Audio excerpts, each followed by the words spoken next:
بارے میں تمہارے پاس کوئی علم نہیں ہے، لہذا اس کی تفصیل تم سمجھ نہیں سکتے ہو۔ روح آسمان سے آتی ہے، جسم زمین میں بنتا ہے، پھر 4 مہینے بعد اللہ اس کو آپس میں جوڑ دیتا ہے، زندگی متحرک ہو جاتی ہے، روح ہی کے ساتھ زندگی کی بقا رہتی ہے۔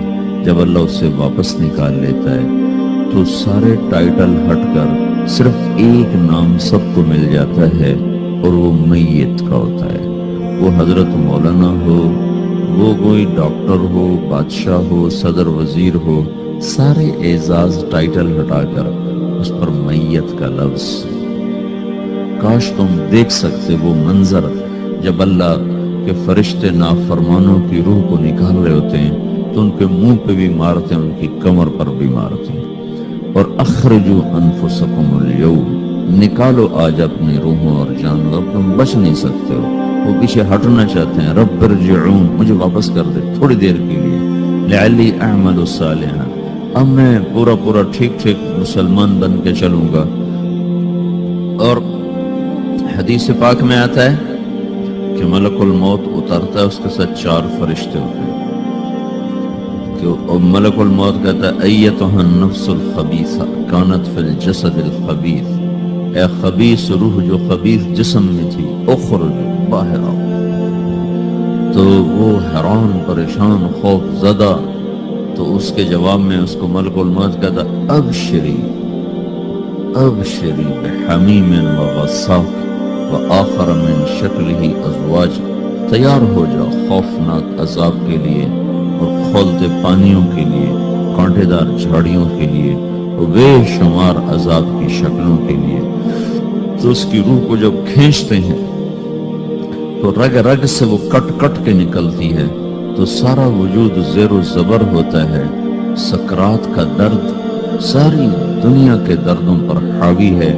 جب اس کی روح نکلتی ہے اور اس کو لے کر آسمان پر چلتے ہیں تو دروازے پر پہنچتے ہیں تو اندر سے فرشتے پوچھتے ہیں کون ہے؟ کہتے ہیں فلاں کا بیٹا ہے۔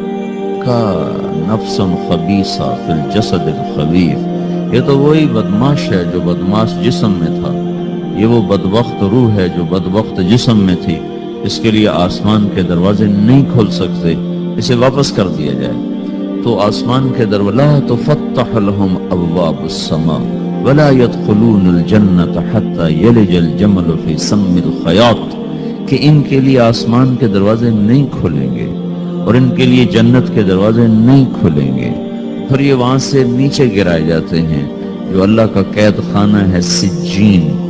وما ادراک ما سجین کتاب مرقوم، وہ تمہیں خبر نہیں کہ وہ کیا خوفناک قید خانہ ہے جو اللہ تعالیٰ نے بنایا ہے، اسے وہاں دھکیل دیا جاتا ہے۔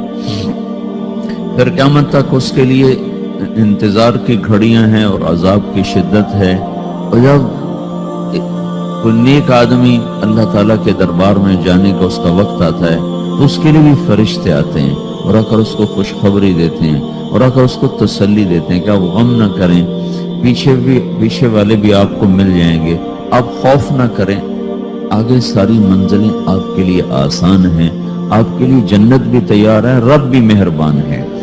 اور حدیث پاک میں آتا ہے کہ ملک الموت اور 4 فرشتے آتے ہیں، وہ 4 فرشتے اس کو سہلاتے ہیں، دباتے ہیں کہ موت کا درد اسے محسوس نہ ہو، اور ملک الموت فرماتے ہیں ایتھا النفس الحمیدہ کانت فی الجسد الحمید اخرجی، اے نیک روح جو نیک جسم میں تھی باہر آؤ۔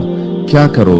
وَأَبْشِرِي بِرَوْحٍ وَرَيْحَانٍ وَرَبٍّ رَاضٍ عَنْكِ غَيْرِ غَضْبَانٍ، آپ کو بشارت ہو، آپ کے لیے جنت تیار ہو چکی ہے اور وہاں کی ساری نعمتیں آپ کے لیے میسر ہو چکی ہیں، اور اللہ آپ پہ راضی ہو چکا ہے اور اللہ آپ پہ خوش ہو چکا ہے۔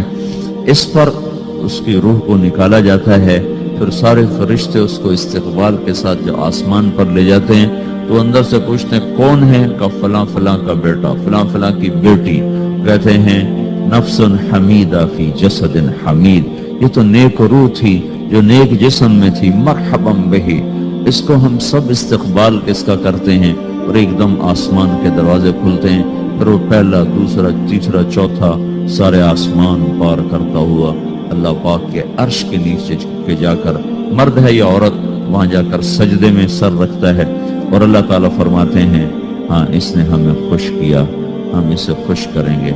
تو اس طرح میرے عزیزو یہ دو موتیں ہر انسان دیکھتا ہے، یا وہ جنت کے فرشتوں کا استقبال دیکھتا ہے یا جہنم کے فرشتوں کی مار اور پٹائی کو سہتا ہے۔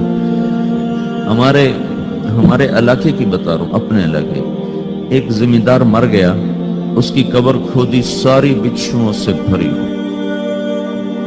ایسے جیسے چیونٹیاں پھر رہی ہوتی، تو انہیں وہ بند کر کے دوسری کھودی، ساری بچھوؤں سے بھری، پھر وہ بند کر کے تیسری کھودی، ساری بچھوؤں سے بھری ہو۔ قبرستان میں اتنے بچھو کہاں سے آ گئے؟ یہ زمین کے بچھو نہیں ہے، یہ آخرت کی بلائیں ہیں جس کے ساتھ اب اس سے قیامت تک رہنا ہے اور گزارا کرنا ہے۔ تو یہ دو طرح کی موتیں روزانہ لوگ مرتے ہیں، روزانہ لوگ مرتے ہیں۔ جب نماز کا وقت ہوتا ہے ملک الموت ساری دنیا کا چکر لگاتا ہے اور دیکھتا ہے کون پڑھ رہا ہے کون نہیں پڑھ رہا، کون پڑھ رہا ہے کون نہیں پڑھ رہا۔ جو نماز کی پابندی کرتا ہے اس کی موت آسانی سے ہوتی ہے، جو نماز میں غفلت کرتا ہے اس کے ساتھ موت کے وقت شدت اور سختی اختیار کی جاتی ہے۔ تو بھائیو یہ ایک جسم ہے، ایک روح ہے۔ روح باقی رہنے والی چیز ہے، جسم مٹ جاتا ہے، پھر اللہ سے قیامت کے دن نیا جسم عطا فرمائے گا، ایک نیا جسم دیا جائے گا۔ روح وہی ہے جو اللہ کے خزانوں میں جمع ہو جاتی ہے، نافرمان کی سیاہ کالی روح ہوتی، فرما بردار کی روشن چمکدار روح ہوتی۔